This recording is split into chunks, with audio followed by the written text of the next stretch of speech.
finally, one of the last point I would like to make here is I would like to read you the quote that you yourself many times tried to quote, but of course didn't do it word for word.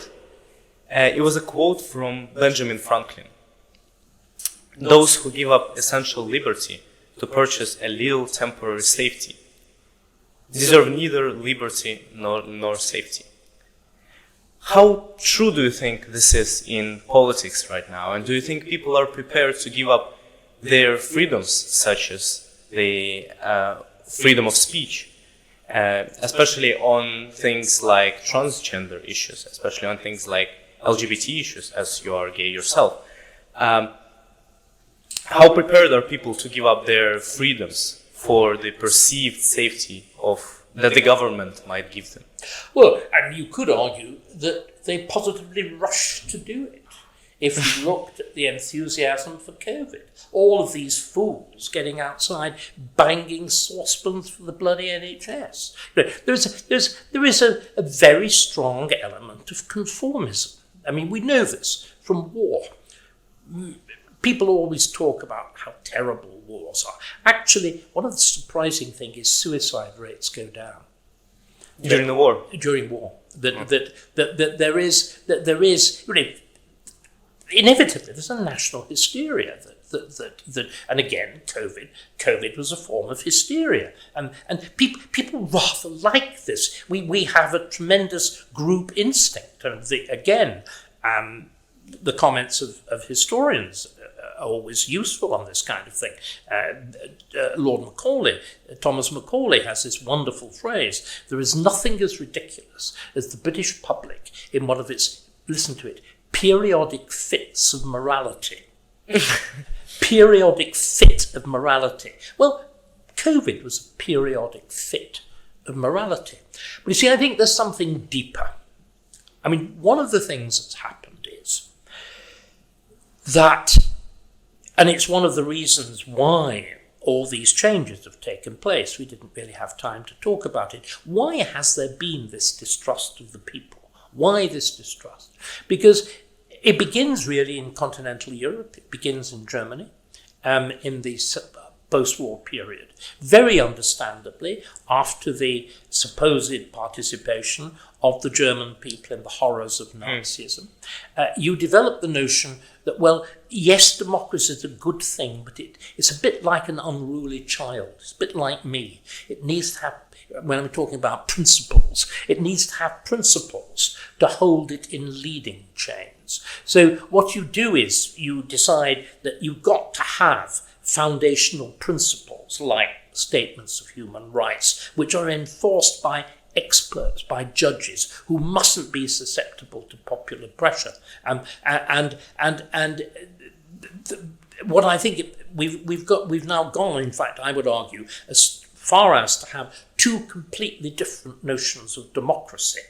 The European democracy, the European idea of democracy as it's emerging, is effectively saying that, whereas democracy in the Greek means one very simple thing. It means rule by the people, or by the majority of the people.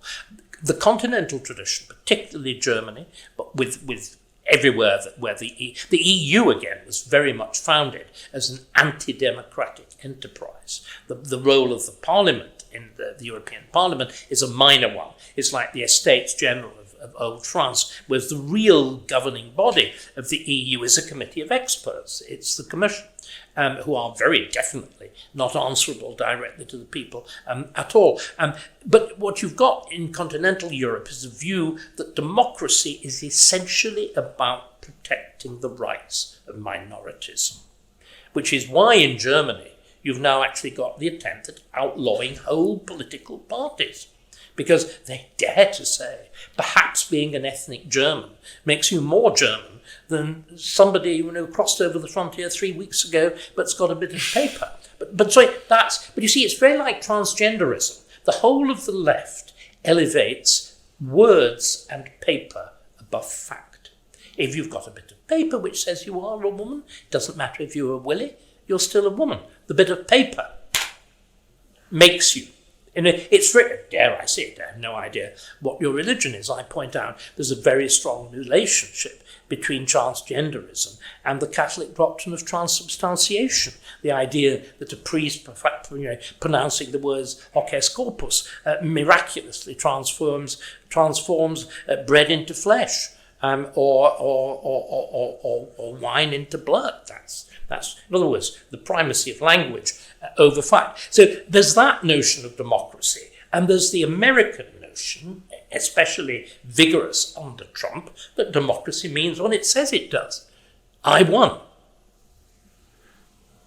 And that's why you have the great debate with J.D. Vance, the American vice president, going and addressing, was it the Council of Europe or whatever it was in Munich, and denouncing them and saying that what you're doing is anti-democratic. And you will remember the poor German chairman of the meeting was so hurt that he burst into tears at such wooed things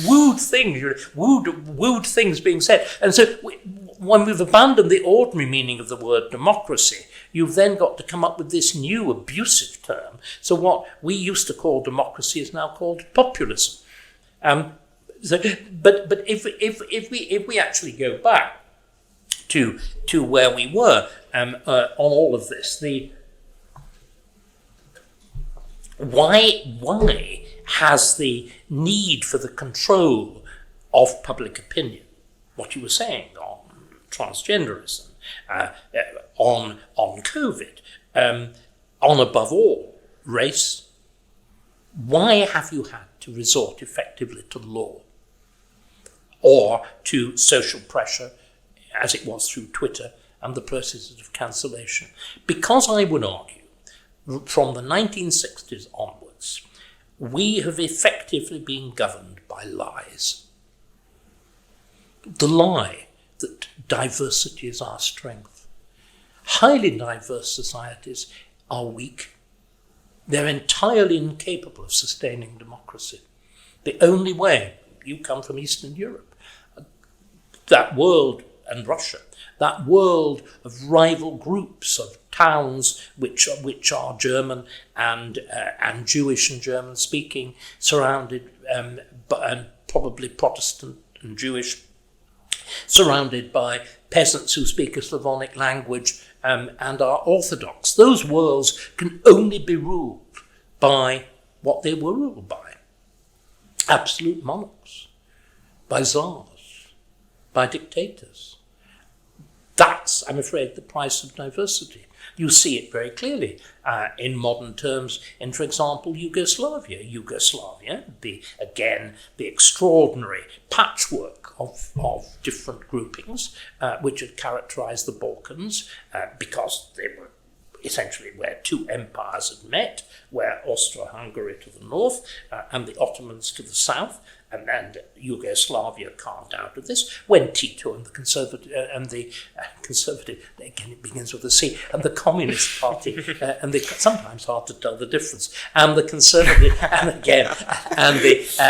the Communist Party ruled it, it was regarded as rather a model of a progressive, if you can have that word, a progressive communist society. The moment Tito goes, the thing turns into a war of all against all, and you have the intervention of Clinton, the EU, and you create this series of extraordinary little unsustainable statelets, which Kosovo and all the rest of it, all of which depend on foreign aid, foreign intervention, foreign troops, peacekeepers, and all this kind of thing. And the problem is, I think, that it's from 1965 onwards, from the Race Relations Act increasing and immensely intensified by Powell's 68 speech, there's been this, in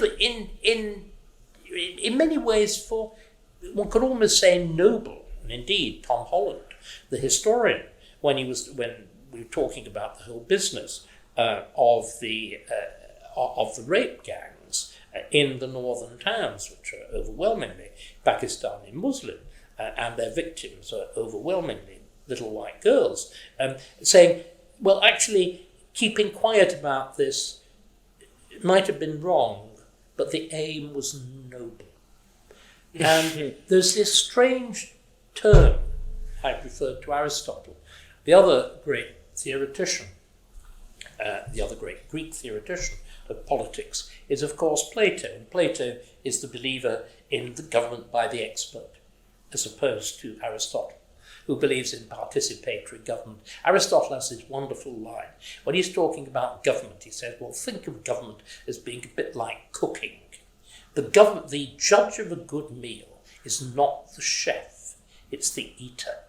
And that seems to me to be exactly the right comment on the expert. But Plato takes completely the opposite view. Government is a task for the expert.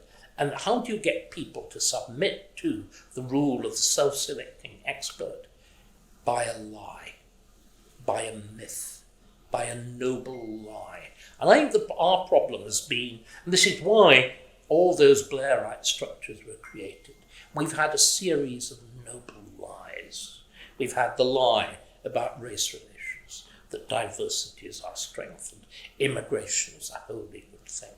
We've had a lie about climate change. We've had lie after lie after lie. And what's happened, of course, is because people are not entirely stupid, they've begun to waken up. And this is what I think we're seeing. This is why the rise of reform. This is why figures like Farage, figures like Trump, suddenly are emerging. Why even figures perhaps like David Starkey. Those who dare to break the rules, those who say the unsayable. And we need to understand this. We need to understand the profound risk. I am a bit unusual with such people. I'm talking, when I talk about, criticise what Blair did, what I'm saying is, I want to go back. I want to restore. I don't want to tear things down. This is what I meant when I said I'd become a conservative. Again, we should be asking what our relationship with the past is. Remember, what the Blair government was all about was saying, just like the French Revolution 200 years before, that we can start the world afresh. If you remember, Tony Blair, this is the country with the oldest political system in the world. Now, I know about the Japanese emperor, the Mikado, but the structures of feudal Japan are wildly different from what Japan is after the Meiji restoration of the 19th century. Ours was the oldest tradition of politics. What does he say? He says we're a new country. We suffer this terrible dose of what I call neophilia. You know, necrophilia is having sex with dead people. Neophilia is falling in love with novelty. And it's fundamentally childish. It's childish. It's like fast fashion. It's political fast fashion. It's rotten. It's cheaply produced. It falls to bits quickly. It's terrible for the environment, and it will probably poison you. And that's exactly what Blairism has done. David, thank you so much for the discussion. I almost felt like I'm back in school and being taught by a teacher, but unlike when I was in school, it was a very interesting discussion. Thank you so much. He was a very naughty teacher, wasn't it?